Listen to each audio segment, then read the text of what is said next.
Hello, Hoops fans, and welcome back to CAA Hoops Weekly, presented by GEICO. I'm your host, Bobby Broyles, alongside Rob Washburn. It's NCAA tournament time across the country, and we're here to get you set for postseason play.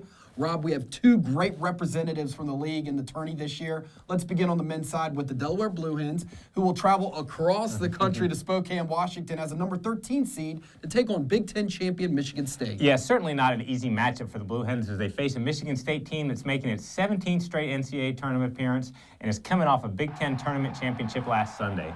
Now, Delaware is one of the top offensive teams in the NCAA tournament, averaging nearly 80 points per game with all five starters averaging double digits. Veteran guard play is critical in the NCAA tournament, and Delaware has three guys in Devon Sadler, Davon Usher, and Jarvis Threet who have the ability to score from the three-point line or take the ball to the basket.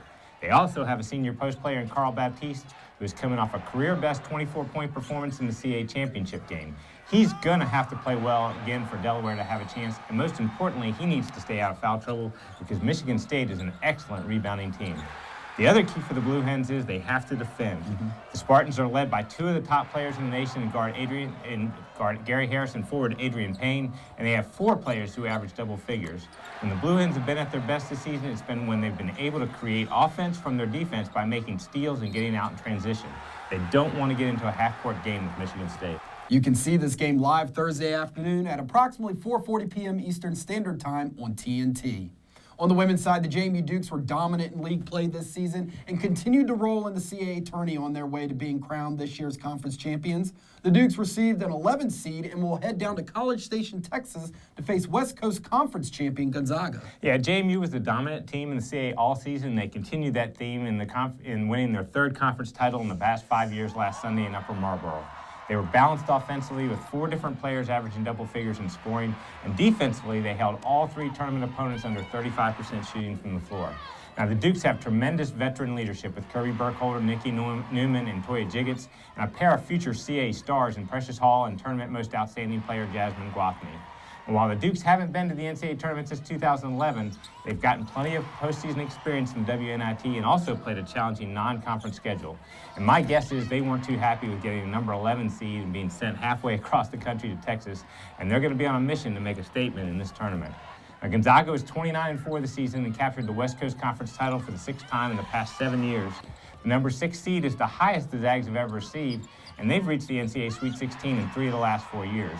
Gonzaga has a pair of first-team all-conference performers in Sonny Greinecker and Hayden Palmer, who have double digits in scoring, and they're excellent defensively, limiting opponents to just 56 points per game on 36% shooting. They've lost just one game since December 28th, so it should be a very interesting matchup. You can catch the Dukes and the Bulldogs on Sunday at 5:30 p.m. Eastern on ESPN or ESPN3.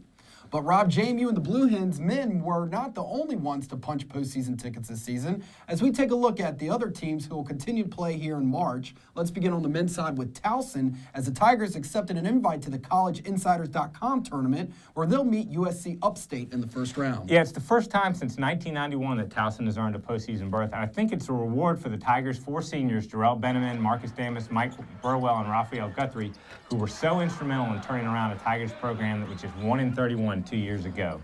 Now, they'll be very motivated to end their careers on a high note after the disappointment of not making the CAA title game, and they could really make a run in this tournament.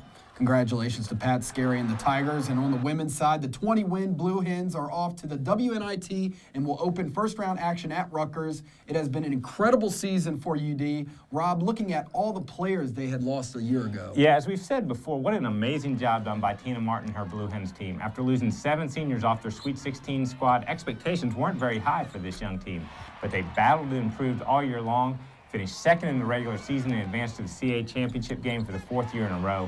Earning a berth in the WNIT is a fitting reward, and gaining postseason experience will provide benefits for this team down the road. Congrats to the Blue Hens as well. The College of Charleston rounds out our postseason participants as the Cougars earn a bid in the Women's Basketball Invitational. CFC will host USC Upstate in the opening round contest on Thursday night at 7. Yeah, College of Charleston definitely made an impact in its first year in the CAA. The Cougars won 17 games, advanced to the semifinals of the conference tournament, and now earned a WBI berth for the 3rd time in 5 years. The Cougars are 3-2 all-time in this tournament, and hopefully they can build on that success this year.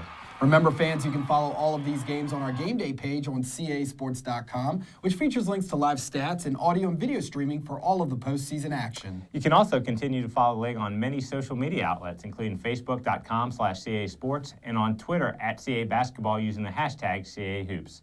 And be sure to check us out on Instagram by searching CAA Sports. Good luck to all of our teams representing the CAA in postseason play. Rob, the madness continues, and it should be exciting to see how our league teams match up. Yeah, the postseason provides a chance to test your program on a national stage against some of the best teams in the country. We wish all of the teams well as they represent the CAA this week. For Rob Washburn, I'm Bobby Broyles. Thanks for tuning in. Enjoy the madness this week, everyone.